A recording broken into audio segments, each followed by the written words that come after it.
Hello everyone, hi. I hope आप सभी अच्छे से पढ़ाई कर रहे होंगे। जो हमारा अपकमिंग सीटेट का एग्ज़ाम है जो कि सितंबर मंथ में होना है, तो उसके लिए अच्छे से तैयारी कर रहे होंगे। कुछ लोग आप में से ऐसे होंगे जिन्होंने ये एग्ज़ाम पहले दे रखा होगा।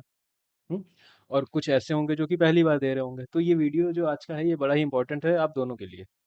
हम्म, आज के वीडियो में हम कोई टॉपिक कवर नहीं करेंगे, कोई इंपॉर्टेंट क्वेश्चन की बात नहीं करेंगे। आज हम समझेंगे इस एग्ज़ाम को कि आखिर सीटेट है क्या।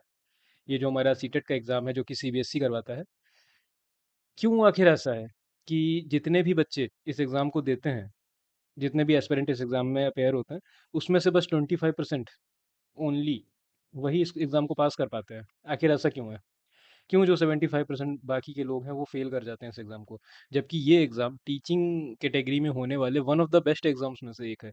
ये हर साल अपने लेवल को मेंटेन रखता है। ऐसा नहीं है कि कभी बहुत टफ दे दे, कभी बहुत ईज़ी क्वेश्चन आ जाएँ, ऐसा बिल्कुल भी नहीं है। ऐसा भी नहीं होता कि हर साल इसमें सिलेबस ही चेंज हो रहा है। ठीक है? तो एक बहुत ही अच्छा एग्ज़ाम है, बट फिर भी सिर्फ़ 25% लोग, जबकि इसको पढ़ने के लिए इतने सारे टीचर्स अवेलेबल हैं। बहुत सारी किताबें अवेलेबल हैं। दुनिया भर की किताबें आप लेने जाएँगे आपका सर घूम जाएगा, कौन-सी किताब लें, कौन-सी नहीं लें, कौन-सा बैच लें, कौन-सा नहीं लें। सारे अच्छे हैं, बट प्रॉब्लम यही है कि आप एग्ज़ाम को समझ नहीं रहे हैं। कंटेंट बहुत है, पर किस अप्रोच से हमें पढ़ना है, आज हम इसी पे बात करने वाले हैं। ठीक है? तो आज हम थोड़ा-सा एग्ज़ाम को समझेंगे कि आखिर एग्ज़ाम हमसे चाहता क्या है? हुँ? और फिर आगे की वीडियोज़ में बहुत सारा कंटेंट आएगा, तो आप उससे बेशक आप पढ़ेंगे, सिलेबस कंप्लीट करेंगे, क्वेश्चन करेंगे, सब करेंगे। पर आज हम इस एग्ज़ाम को बहुत अच्छे से बारीकी से समझेंगे, ठीक है? तो सबसे पहली बात कि ये एक क्वालीफाइंग एग्ज़ाम है, मतलब कि एक पात्रता परीक्षा है। इसको पास करके आपको नौकरी नहीं मिलेगी। हुँ? बट इसको पास करने के बाद आप आगे जॉब के लिए अप्लाई कर सकते हैं, ठीक है? तो एक पात्रता परीक्षा है, और इवन अगर आपको किसी प्राइवेट स्कूल में पढ़ाना है, फिर तब भी आपके पास सीटेट होना चाहिए, ठीक है? आगे कॉम्पिटेंसी बेस्ड मॉडल, ठीक है? क्या है ये? ये एग्ज़ाम जो है ये फ़ोकस करता है किस पे? एनालिटिकल स्किल पे, रेदर दैन द रिट्रीवल और द रूट फैक्ट्स। ऐसा नहीं कि आप कोई फैक्ट आके आपने रट लिया है, ठीक है? आपने कथन याद कर लिया कि हाँ भाई ये फलाना कथन इन मनोवैज्ञानिक ने कहा था और मैं जाके उसमें टिक लगा दूँगा। सारे मनोवैज्ञानिक पूछे जा रहे हैं, पर ये नहीं पूछा जाता है कि किसने क्या कहा। अगर कहा भी है तो उसका रियल लाइफ़ इम्प्लीकेशन क्या है? क्लासरूम में वो बात कैसे अप्लाई हो रही है? हुँ? उस पे क्वेश्चन बनता है, ठीक है? तो आपको समझ आधारित होना है, ना कि आपको फैक्ट रट लेने हैं कि हाँ भाई इसका ये ऑब्वियस आपको रटना पड़ेगा। ये बहुत ही ऑब्वियस बात है। बहुत सारी थ्योरीज़ आएँगी, उसमें बहुत सारी चीज़ें हैं, बहुत सारी स्टेजेज़ आएँगी। आपको उनको याद करना पड़ेगा। याद नहीं करेंगे तो हो सकता है आप कन्फ्यूज़ हो जाएँ। तो याद तो करना है, बट समझ के याद करना है, सारा कुछ रट नहीं लेना है। ठीक है? क्वेश्चन जो आते हैं इसमें 150 क्वेश्चन आते हैं, और इतना ही टाइम होता है। तो कोई बहुत ज़्यादा ऐसा भी नहीं कहेंगे कि हाँ, आजकल के जैसे एग्ज़ाम होते हैं कॉम्पिटिशन वाले, जिनमें क्वेश्चन बहुत आ जाते हैं, टाइम बहुत कम होता है। 100 क्वेश्चन आ रहे हैं, 60 मिनट में करने हैं, ऐसा नहीं है। अच्छा खासा टाइम है, 150 क्वेश्चन है, 150 मिनट है, कोई नेगेटिव मार्किंग नहीं है, और आपको इसको पास करने के लिए बस 60% स्कोर करना होता है। ठीक है? 60% मार्क्स आप ले आओ, आप इस एग्ज़ाम को पास कर जाओगे। उसके आगे आप जितने भी ला रहे हो वो फिर आपका प्लस है, बट वो काउंट नहीं होता है, आपको बस क्वालीफाइंग ही ये माँगा जाता है एग्ज़ाम, ठीक है? अच्छा, ये 2 तरह के इसमें पेपर होते हैं। पहला होता है प्राइमरी, जो कि 1 से 5 तक के बच्चों, जो प्राइमरी क्लासेस होती हैं 1 टू 5 उसके लिए होता है। और दूसरा होता है हमारा जूनियर, जो कि 5 टू 8th क्लास के लिए होता है, ठीक है? तो इसको भी समझ लेते हैं। जिन लोगों ने डीएलएड किया हुआ है, बीएड जो जूनियर में भरेंगे, जिन्होंने डीएलएड किया हुआ है, कहीं-कहीं पे इसको डीएड कहते हैं। हुँ? तो अलग-अलग नामों से जाना जाता है, कहीं बीटीसी, कहीं डीएलएड, कहीं डीएड। तो प्राइमरी के लिए जो लोग एलिजिबल होते हैं, वो पेपर 1 देते हैं। जो लोगों ने बीएड किया होता है या इसी से रिलेटेड और कोई डिग्री की होती है, तो वो जूनियर के लिए अप्लाई करते हैं। ठीक है? पहले प्राइमरी को समझते हैं। एक इसमें टॉपिक आता है child development. Child development and pedagogy पूरा नाम होता है इसका। तो चाइल्ड डेवलपमेंट जो कि आता है 30 मार्क्स का। आई नो आप ये सब अगर एग्जाम दे चुके हैं या देने वाले हैं तो आपको ये सब पता होगा, मैं बस एक बार इसको जल्दी जल्दी बता देता हूँ। दूसरा, आपको एक लैंग्वेज चूज करनी पड़ेगी। आप हिंदी चूज कर सकते हो या इंग्लिश चूज कर सकते हो, या फिर संस्कृत। मतलब हिंदी तो कंपलसरी है ही, उसके अलावा आपको लैंग्वेजेस रहती हैं, 2 लैंग्वेजेस रहेंगी आपकी। एक आपको कंपल्सरी होगी और एक आपको चूज़ करनी पड़ेगी सेकंड लैंग्वेज, ठीक है? तो 2 हमारी लैंग्वेज आ जाती हैं, तो 30-30 मार्क्स हमारे यहाँ से बन जाते हैं। ईवीएस या फिर एनवायरनमेंट 30 मार्क्स का आता है, और 30 मार्क्स की इसमें मैथ आ जाती है, ठीक है, तो ये पेपर वन हो गया। और यहाँ पर पेपर टू में सीडीपी हमारी सेम ही रहती है, बट इसमें सेम तो होती है, लेकिन क्वेश्चन का लेवल काफ़ी ज़्यादा चेंज हो जाता है।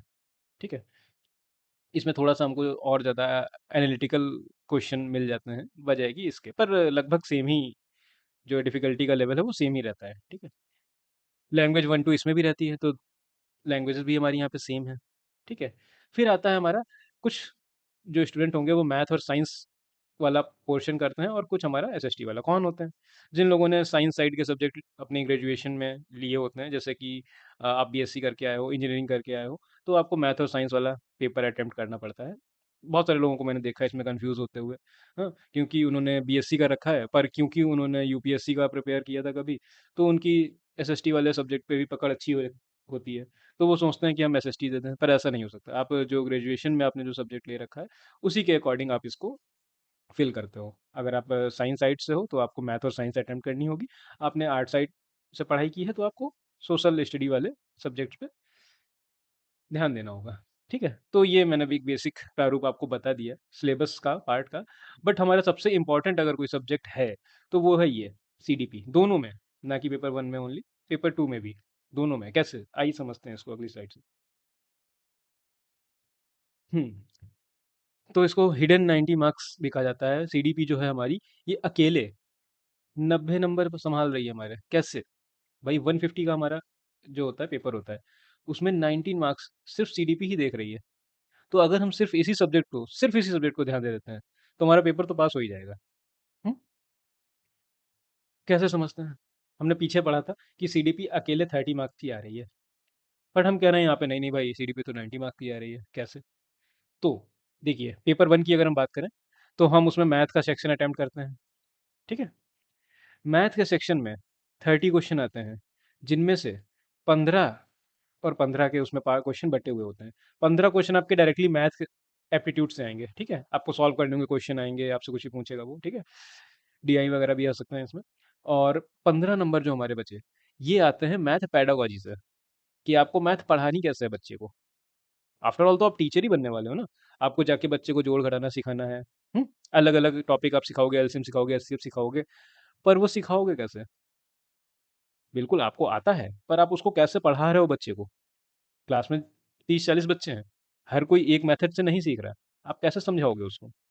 ठीक है, तो सेम होता है ईवीएस में। ईवीएस में 15 मार्क्स जो आएंगे, वो आएंगे हमारे सब्जेक्ट से, और 15 आएंगे कि ईवीएस को आप पढ़ाओगे कैसे, ईवीएस की पैडागोजी। समझ रहे हैं?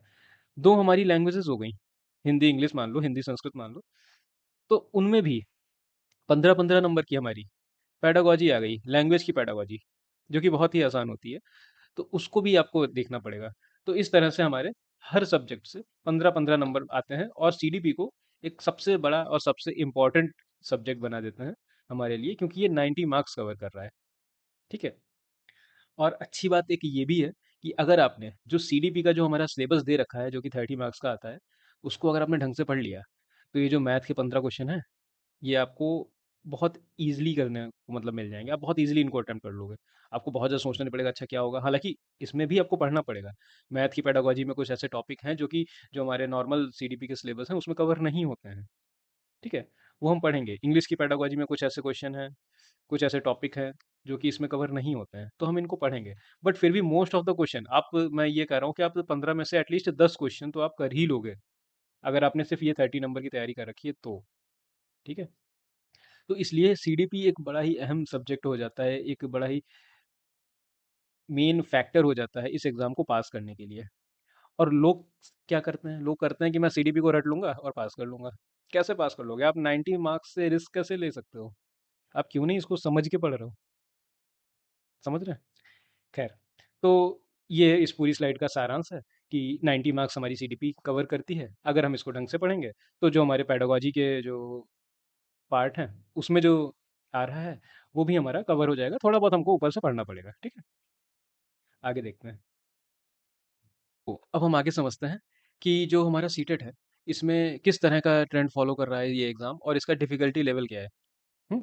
इसका डिफ़िकल्टी लेवल हर साल थोड़ा-सा बदल जाता है, क्वेश्चन के पूछने का तरीका थोड़ा-सा बदल जाता है। ठीक है? ऐसा नहीं होता है, लोग कहते हैं कि अरे! तो आउट ऑफ सिलेबस आ गया, ऐसा नहीं है। क्वेश्चन का तरीका थोड़ा-सा चेंज हुआ है। ठीक है?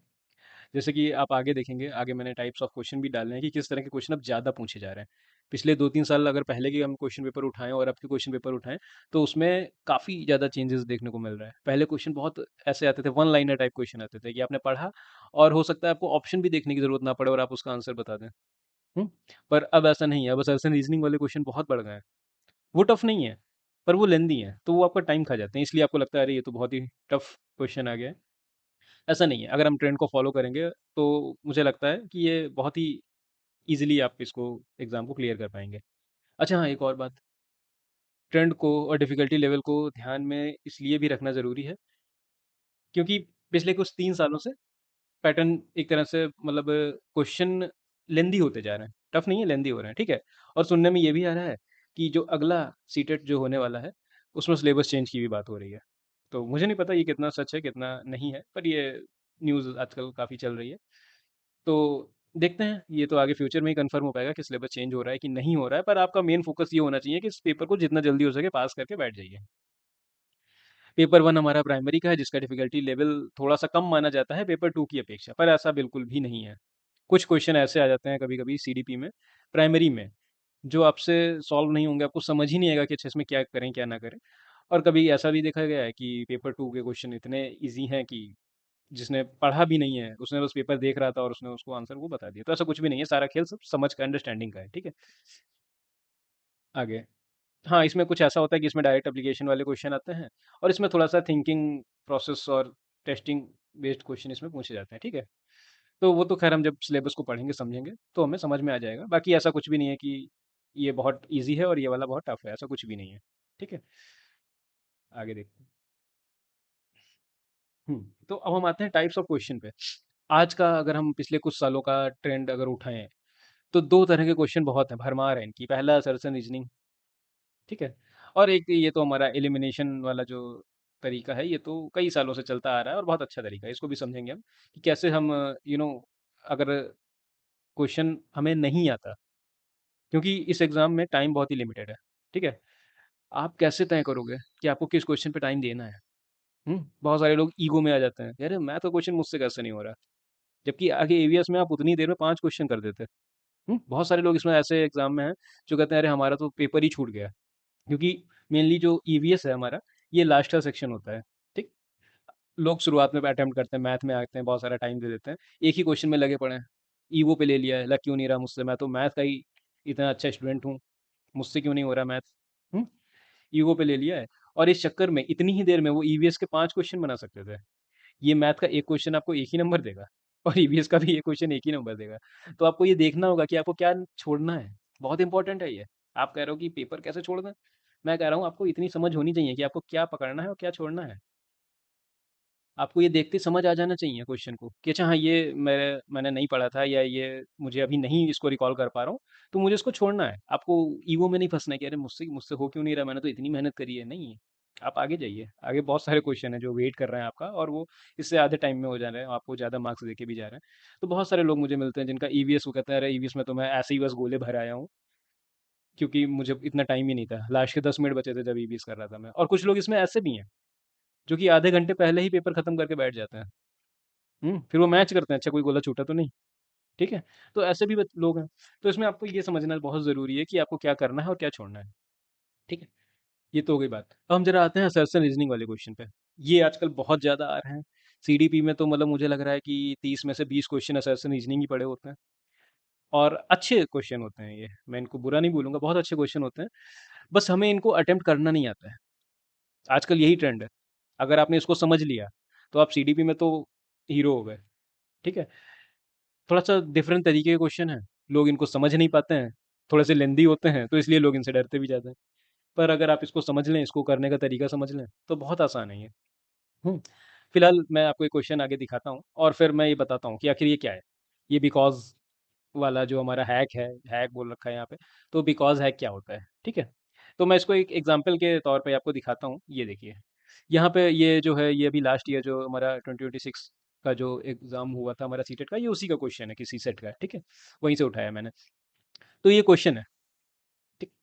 असर्शन रीज़निंग का क्वेश्चन है, दोनों भाषाओं में है, जिसमें भी आपको अच्छा लगे आप इसको पॉज़ करके पढ़ सकते हैं। तो मैं आपके लिए इस क्वेश्चन को देखता हूँ, सॉल्व करता हूँ कि अगर आपको ये क्वेश्चन मिले तो आप इसको कैसे सॉल्व करेंगे, ठीक है? पहले तो हम अभिकथन या फिर असर्शन जो है हमारा, इसको पढ़ेंगे। तो शिक्षकों को पाठ के रूप में बच्चों को ढेर सारे संकेत और आलंबन उपलब्ध कराने चाहिए, ठीक है? ये हमारा असर्शन है, ठीक है? पाठ के रूप में जब आप पढ़ेंगे, स्कैफोल्डिंग हमारा एक टॉपिक है जिसको हम पढ़ेंगे, ठीक है? तो हम पढ़ेंगे क्या क्या क्या होता है, पहाड़ क्या होता है, कैसे हम उसमें मदद देते हैं बच्चे को, ठीक है? फिर कारण बता रहा है। अच्छा, एक यही एक हैक है इसमें कि जब आप पहला वाला असर्शन पढ़ लें, तो इसके बाद एक आप बिकॉज ऐड कर दें, ठीक है? कि ये वाली जो प्रक्रिया है ये इस वजह से हो रही है, मतलब इस अभिकथन के होने का कारण क्या है, वो ये है। तो आप इसके बीच में एक बिकॉज या फिर क्योंकि ऐड कर दें और फिर इस वाली लाइन को पढ़ें, क्या ये मेल बैठा रही है? जैसे मैं इसको पूरा पढ़ता हूँ एक बार। शिक्षकों को पाठ के रूप में बच्चे को ढेर सारे संकेत और आलंबन उपलब्ध कराने चाहिए, क्योंकि बिकॉज जीन पियाजे ने इस बात पर जोर दिया कि अधिक जानकार लोग सामाजिक अंतःक्रिया के माध्यम से बच्चों के संज्ञानात्मक कौशल को आगे बढ़ाने में महत्वपूर्ण भूमिका निभाते हैं, ठीक है? मैंने पूरा पढ़ा। पहली बात, इस क्वेश्चन को करने के लिए आपको जीन पियाजे की थ्योरी पता होनी चाहिए, आपको पता होना चाहिए कि जीन पियाजे साहब क्या कहते हैं। अगर आपने नहीं पढ़ा तो आप तो फिर अब सुनिए, अब यहाँ पे एक और बात आती है। अगर मैंने जीन पियाजे नहीं पढ़ रखा है, ठीक, और मैं आया इस क्वेश्चन पे, मुझे इसको पढ़ने में 1 मिनट लग गया, ठीक है? मैंने देखा जीन पियाजे है, मैं इसमें बिल्कुल भी दिमाग नहीं लगाऊंगा, क्योंकि निगेटिव मार्किंग नहीं है। तो मैं इन चारों में से कोई एक ऑप्शन लगाऊंगा और आगे बढ़ जाऊंगा, ठीक है? क्योंकि मुझे जीन पियाजे का कुछ भी आता पता नहीं है, ए टू जेड कुछ नहीं पता, जीन पियाजे ने क्या कहा था, कौन है कौन नहीं है। तो मैं इस क्वेश्चन में इसको आगे लाइन को पढ़ूंगा ही नहीं, ठीक है? और पहले एक जो क्वेश्चन है उसको एक सरसरी निगाह से देखना होता है। अब जैसे मैंने आया इस क्वेश्चन पे, मैंने पढ़ा, हाँ भाई जीन पियाजे मुझे दिख गया, जीन पियाजे को मैंने पढ़ा नहीं है, तो मैं इस क्वेश्चन को भी ज़्यादा टाइम नहीं दूंगा। मैं इनमें से किसी एक ऑप्शन पे जो भी मेरा मन करेगा, एबीसीडी कर लूंगा, कुछ भी कर लूंगा, इस पे टिक मारूंगा, आगे बढ़ूंगा। मैं इस पे टाइम ही नहीं दूंगा। हम्म। ये तो हो गई उस पर्सन की बात जिसने जीन पियाजे पढ़ ही नहीं रखा है, या पढ़ा है तो उसको समझ नहीं आया, भूल गया, जो भी रीज़न है। अब आती है बात उनकी जिन्होंने पढ़ रखा है। अब जिन्होंने पढ़ रखा है वो तो इस बात को देख के ही बता देंगे कि ये बात तो जीन पियाजे ने कहीं नहीं कही है। तो इसलिए हमारा जो ये सेकंड वाला जो कारण है, जो रीज़न है, ये गलत है। बट जो पहली बात है, ये एकदम सही है। तो अब हम यहाँ पे देखेंगे कि हमारा ए सही है, आर गलत है। अब देखो पहला ही ऑप्शन हमारा क्या रखा है, ए सही है लेकिन आर गलत है, ठीक?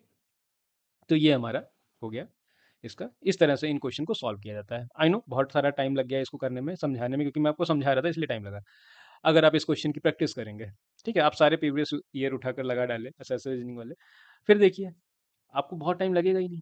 आपको ये हंसी खेल लगेगा, आपको हाँ ठीक है ये क्वेश्चन थोड़े से लेंदी होते हैं, पर मुझसे हो रहे हैं, 10 में से 7 तो हो ही रहे हैं, ठीक है? ऐसा वाला आपका एक लेवल आ जाएगा।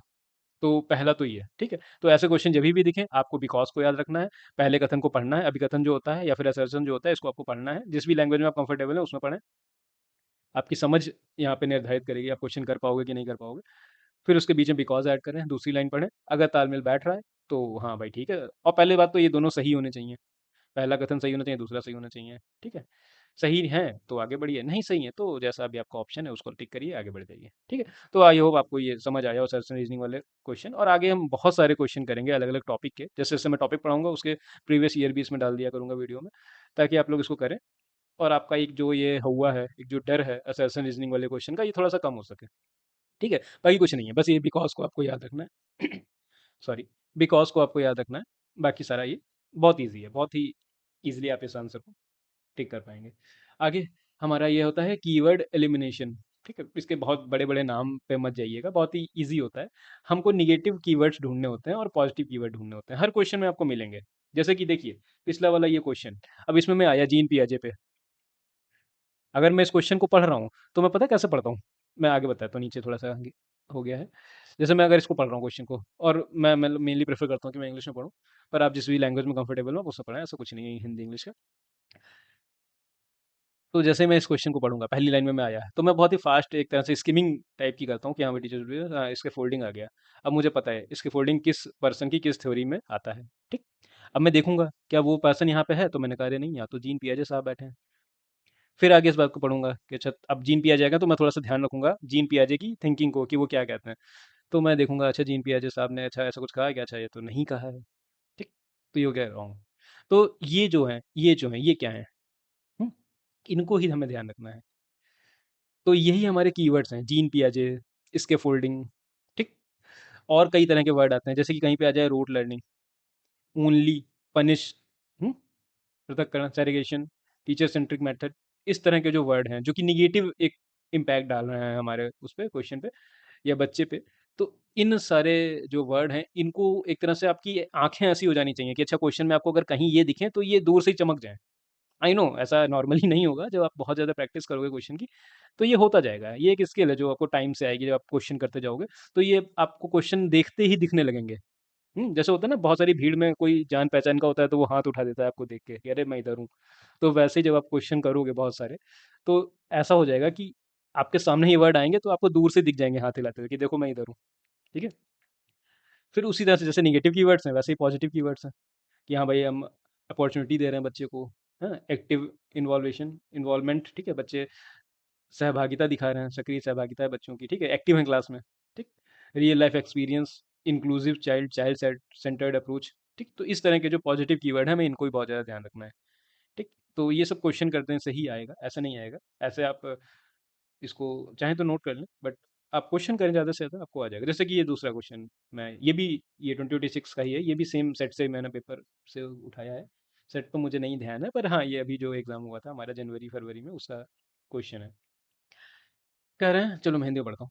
छात्रों में आलोचनात्मक सोच किस प्रकार बढ़ावा दिया जाता है।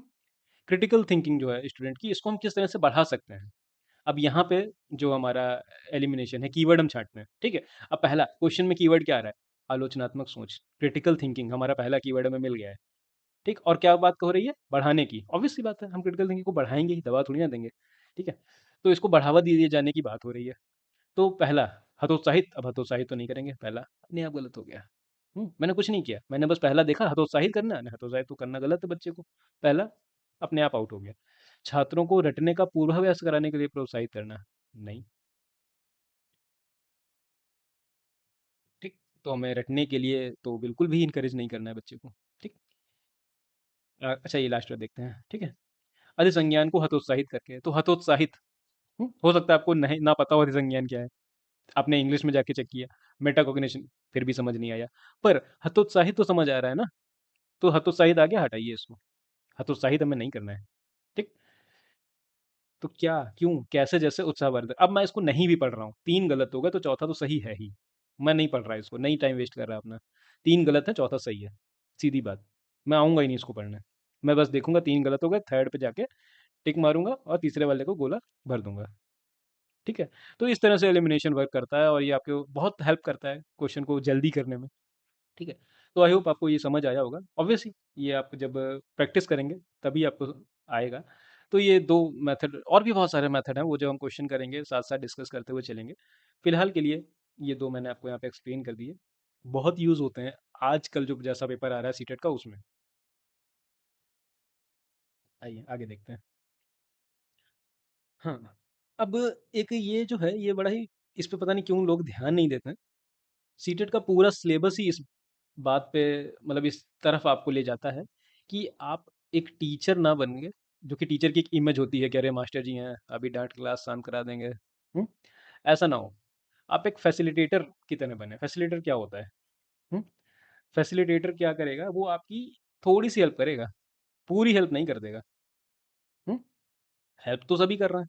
अगर एक बच्चे को एक होमवर्क मिला है, मैथ के 20 क्वेश्चन लगाने हैं, ठीक, आप क्या कर सकते हैं, आप या तो उसको कहें कि हाँ भाई आजा मैं तुझे ये टॉपिक समझा देता हूँ और फिर तुम क्वेश्चन कर लेना, ठीक। एक ये भी अप्रोच है हमारी।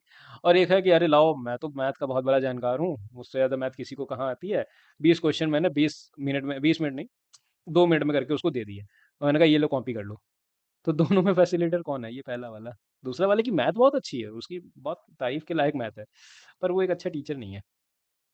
हो सकता है वो मैथ में उसको गोल्ड मेडल मिल गया हो, पर वो एक अच्छा टीचर नहीं है, ठीक है। तो हमको एक फैसिलिटेटर माइंडसेट डेवलप करना है अपने अंदर। हम्म, हो सकता है आप बहुत अच्छे टीचर हो, आपको बहुत ज़्यादा नॉलेज हो, पर आप उस नॉलेज को अच्छे से डिलीवर ही नहीं कर पा रहे हो। और कई बार ऐसा होता है कि आपको नॉलेज ही बहुत है, आप मदद भी करना चाह रहे हो, आप सब कुछ ही दिए दे रहे हो उसको, बच्चा खुद से कुछ कर ही नहीं पा रहा है, वो एक्टिव है ही नहीं। हम्म, आपने सब कर दिया उसके लिए, अच्छा ये टॉपिक समझा दिया, ये एग्जाम्पल करा दिए, इतना कि क्वेश्चन भी करके उसको खुद ही दे दिए, तो बच्चा क्या करेगा? ठीक है? तो आपको एक फैसिलिटेटर की तरह, एक एक सपोर्ट की तरह आपको काम करना है, ना कि आप सब कुछ कर रहे हैं। ठीक है? तो सीटेट यहाँ पे देखिए लिखा भी है, आप इसको पॉज़ करके पढ़ लीजिएगा चाहे तो स्लाइड को, कि सीटेट की परीक्षा यह नहीं देखती कि आपने कितनी किताबें रटी हैं।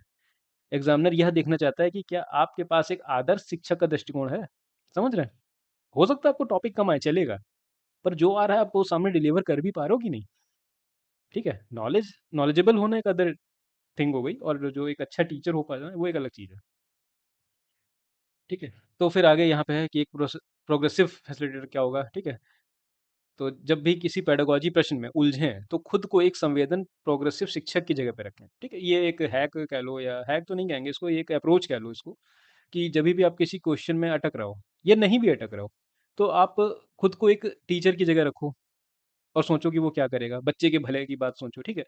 यहाँ पे ये भी है कि treat the children as a supreme like God. ये जब मैं तैयारी कर रहा था मुझे भी यही बताया गया था कि बच्चे को भगवान मानना है, तो आपके सारे क्वेश्चन सही हो जाएंगे, और ये कहीं ना कहीं वर्क भी करता है। ठीक है? तो आप ऐसा कर सकते हैं कि आपको बस यही करना है कि आपको बच्चे की भलाई करनी है। ठीक है? पर हाँ, अब क्वेश्चन इतने ईजी नहीं हो गए कि आप बस ऐसे ही बच्चे की भलाई करने निकल जाओ और आपके क्वेश्चन सही हो जाएं, क्योंकि सारे ही ऑप्शन आपको सही लगेंगे। तो यहाँ पे और भी मेथड काम आते हैं, पर हाँ, ये आपको अंदर एक बात रखनी है कि बच्चे का ही भला हमें करना है। हर क्वेश्चन में आपको सीडीपी के एटलीस्ट हर क्वेश्चन में आपको यही करना है। ठीक है? तो ये इस माइंडसेट की बात हो गई। पिछला हमने समझा, क्वेश्चन हमने देख लिए हैं सारे। ठीक है? ये अपने क्वेश्चन समझ लिए, इससे बहुत काम करना है हमको इस वाली स्लाइड पे जो हमने बताया। ठीक है? हम असर्शन रीजनिंग वाले क्वेश्चन और कीवर्ड एलिमिनेशन, इसको समझना है हमें बहुत अच्छे से। बहुत सारे क्वेश्चन हम करेंगे आगे। इस चैनल को आप सब्सक्राइब करें, क्योंकि बहुत सारे इसमें जो आगे वीडियोस हैं, ऑलमोस्ट सारा ही सिलेबस सीडीपी का मैं कंप्लीट कराने वाला हूँ। तो इसको आप सब्सक्राइब कर लें चैनल को। तो थैंक यू फिलहाल तो। आई होप आपको वीडियो हेल्पफुल लगी होगी, अच्छी लगी होगी, आपने समझा होगा। बाकी देखते हैं आगे वीडियोस आएंगे, उनमें आप वीडियोस को देखिएगा, समझिएगा, अपना जो भी आपको सपोर्ट लगे, या जो भी आप कमेंट में और जानना चाहते हैं इस एग्ज़ाम के बारे में, या और किस तरह से मैं आपकी हेल्प कर सकता हूँ, ये आप मुझे कमेंट में बताइए। ठीक है? बाकी आज का वीडियो यहीं तक था। Thank you.